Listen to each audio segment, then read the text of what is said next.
Yeah, but that guy's crazy. So, I'm not gonna say what he's. yeah, but those the Let's smelly say accusations. something smelly happened right there on someone's chest.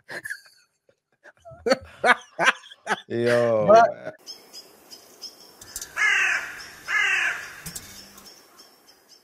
are Snowbody's allegations the final nail in Diddy's coffin?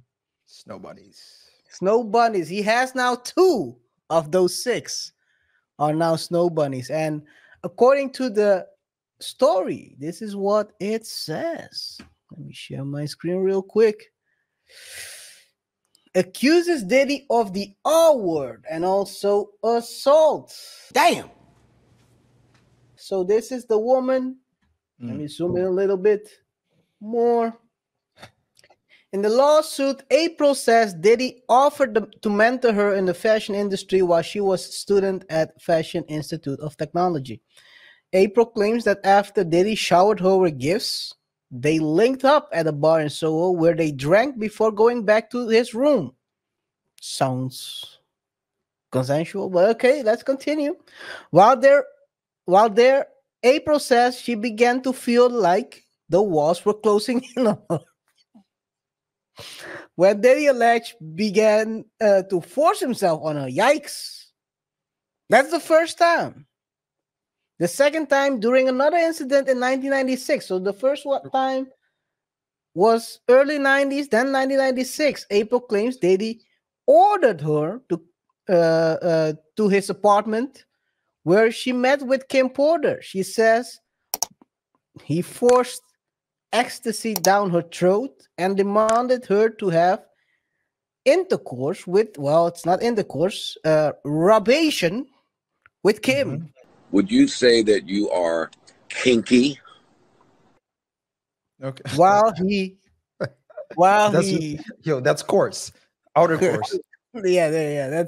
That's they just had course. No entering, nothing. While Diddy was jerking his chicken. In the suit, April continues saying she was eventually arred by the mogul for the second time. What do you mean by that? RJ. So the second time happened after Kim and her. No. The second time was with Kim.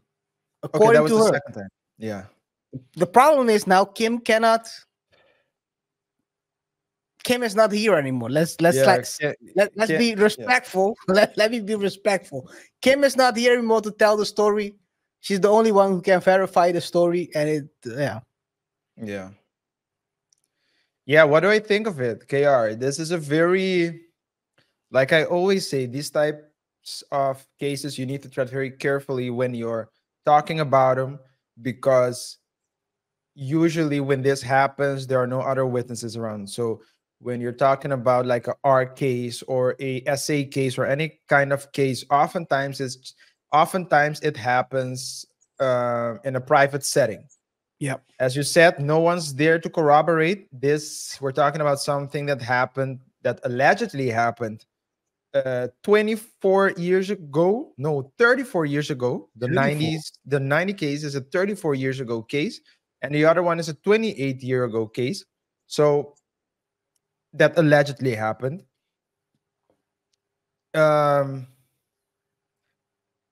What I think is, and I was talking to let's call her a pupil of mine that also wants to become an attorney, and every other month. What did you say? Mentee. A mentee, yeah, my mentee. And every other month she comes to the office, and I let's show her around and let her talk to the colleagues, etc. So she learns a couple of things. And what I tell her is, because she's young, and I tell her that she needs to be very careful and very mindful, because when you're young, you're 20 years old, you are malleable, I think the word is, and you need to really watch out who you're associating associating with. And as a young kid, because I don't know how old this girl was at the time, but I don't think that she I think he was was 19, I think, right? 19. Yeah, so that's like a very malleable age. And what I was telling my mentee is that she should watch out. Don't let people, so especially guys, right, just blindside you with gifts, because to a 19-year-old, a trip to another city is like a big deal.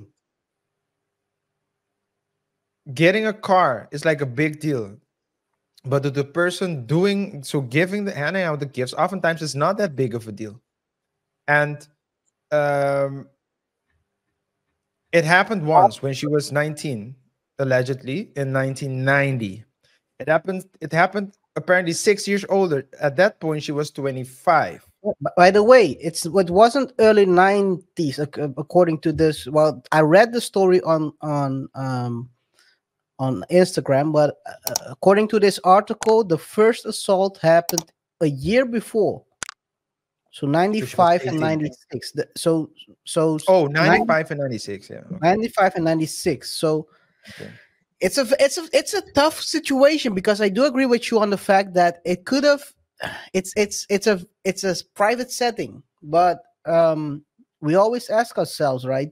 People always ask themselves, how can you find yourself twice in that situation? Yeah, and so that was gonna be my question, right? So if there was like a 6 year, because at first where I was going at, I Six, was yeah. going under the assumption that it happened with a 6 year time span. A year time span is not that big, but it happened once. The question is, why would you go the second time? Now, it's people say blaming the victim, but I think if it's you need to really watch out. So to going back to what I was telling my mentee, I was telling her that that she should always avoid people um, shining things, so like putting the carrot in front of you, because Mhm. if it had happened, the question is it worth it, yes or no? To be to be showered with gifts. And I'll tell you, being a guy, KR, as a guy in college, always had to compete with older guys. The guy, so all the girls in my class were always looking at the guys that were like 3 years older, 2 years older, because it makes a big difference. But hey, man, is this her? Yeah, that's her. Yeah, that's And the one of the two cases that we will highlight today. yeah, That was her. So yeah. So, I mean that's the it's a but my point. So just to finish my point, my mhm. point is my point is there's a difference between blaming the victim, and there's a and accountability, holding someone accountable. And the first time, I mean, you don't. This can happen to everyone, right? But if Mhm. you know what type of person the man is, and you choose to go a second time, oftentimes I believe it's the trap, like it's the materialistic trap. Come, I can shower you with gifts, I can fly you around the world, I can do a lot of things, and those things are things that I think you should always avoid, because there might always be a catch. Yeah, I think that's definitely something. The question is, and this is going to be the case now, because I think we have already talked about similar situations in the past where one case pops up, and then you get bombarded with other cases that could not be true. Um, One angle is she was art. Another angle is the way it was described. It sounds like a sugar daddy, sugar baby situation where Yep. he was showering her with gifts. And I mean, there is also this case right now with the former WWE director, owner, Vince Hmm. McMahon, where Vince. he's being alleged that financially abusing someone, and also doing a lot of weird stuff. Like something smelly happened right there on someone's chest.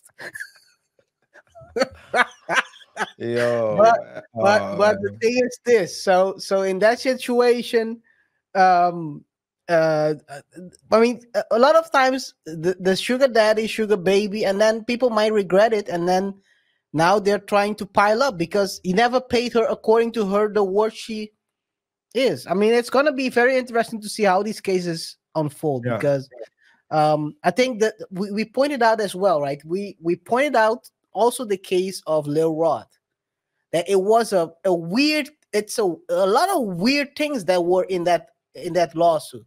yeah, And then let's be honest, there are a lot of times in this world, and this is the problem you have, where people, you have real victims, like you said, you have real victims, and yet, and then you have people who are trying to take advantage of the situation and pile on so they can get yeah. paid.